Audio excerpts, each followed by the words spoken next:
Okay, well, hello. This is part two in a series about coastal protection. Today I'm joined by Dr. Eric Rapaport. How are you, Eric? Good. Nice to see you, Jacob. It's good to see you too. So Eric is a professor at the School of Planning at Dalhousie University, and he's also our subject matter expert on coastal flooding. So why don't you introduce a little bit about yourself and what you do? Yeah. As Jacob said, I'm Eric Rapaport. I'm a professor here at the School of Planning at Dalhousie University. My research looks at the intersection between the built environment and the natural environment. So one of those things is where the ocean meets where people live. And so I do research on that, both looking at infrastructure impacts, but as well as social and economic vulnerability of the populations living along the coastline.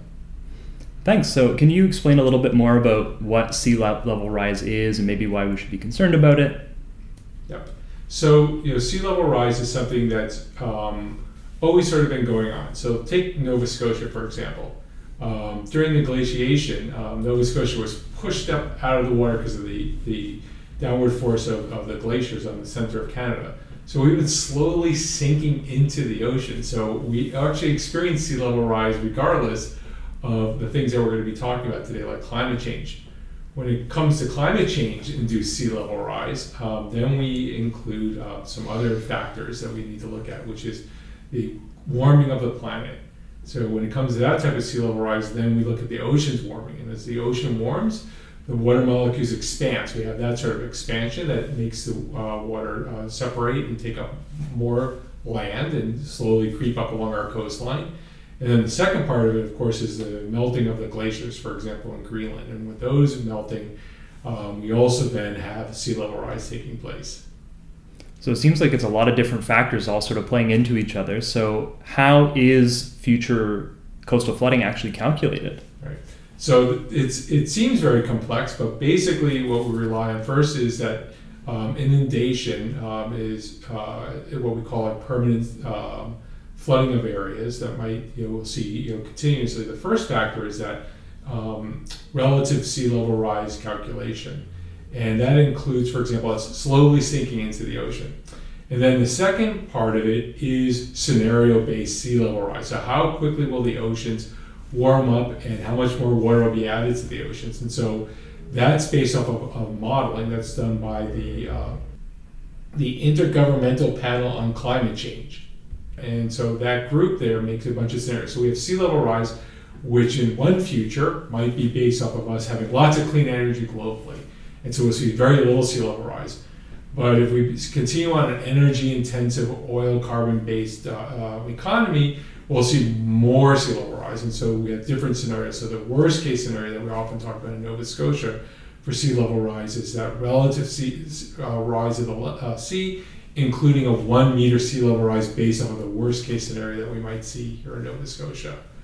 Finally, on top of that, we have our tides, which we experience every day. So we have high tides and low tides. And then we have king tides, and we have high water and large tides, which also affect where the water is on a daily basis. So when we're thinking about sea level rise, we could put into all those pieces of information. And when we combine those three pieces, we get inundation. Right. So you mentioned inundation, and there's a distinction to be made between inundation and flooding. Yes.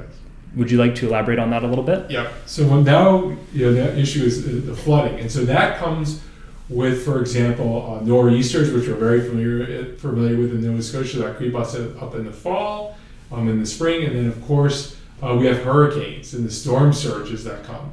And so those occurrences where we have flooding then, and so that's coastal flooding. So it's basically a temporary point in time where the water runs up along the coastline and the shoreline, and highways can get flooded, residential areas can get flooded, and commercial areas can all get flooded. So it's water just basically that's there for a temporary period of time versus inundation, which is permanent.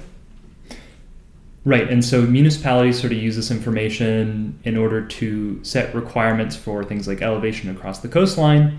So can you explain what kind of measurements might go into creating that eventual sort of proper elevation for development? Yeah.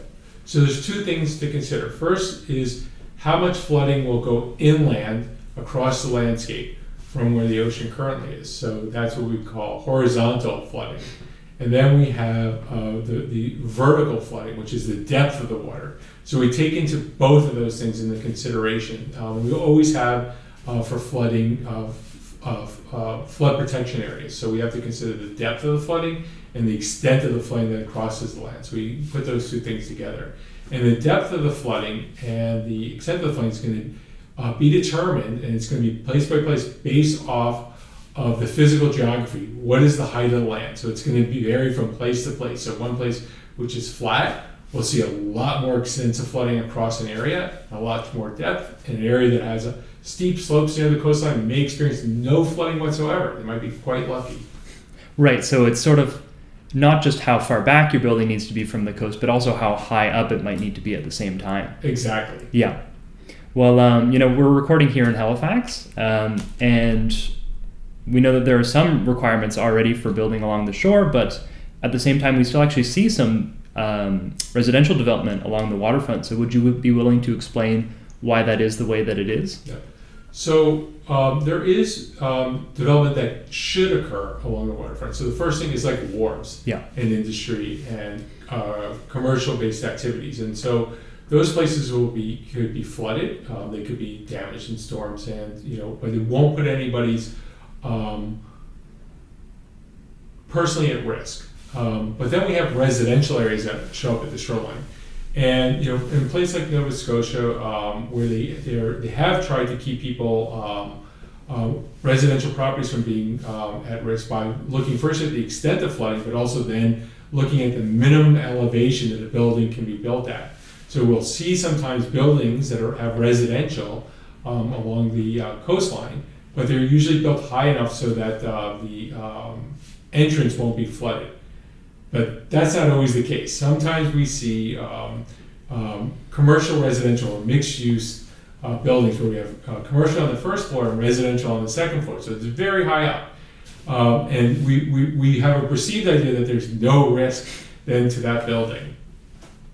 Right, but perhaps there might be a little bit of risk if you need to get out of that building. Yes. So the problem with this sort of thinking is that when a storm comes, people have to get in and out of their buildings, and that's going to be at the at the first floor and at the ground level. And so in those cases, all of a sudden, people may not be able to access their building.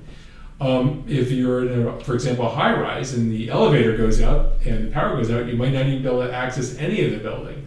And there might be extensive damage as well to the entrance of a building for residential people. So it's not necessarily you're not completely out of harm's way, even when you build high enough, because you still have to get in and out of your building. So more design needs to be put into place to think about development and how we design buildings by architects and engineers to make sure that accessibility is maintained. And that's all the questions that I have for today. If there's anything else you'd like to talk about, and otherwise, thank you so much for sharing your time and experience. Thank you, Jacob, and thank you for the modal for interviewing me. And I hope that there's continued work on sea level rise, climate change, and floodway protection. There's a lot of good work that the municipality has been doing so far, and I see that going on in the future. Thanks again. It's a real pleasure. Thank you.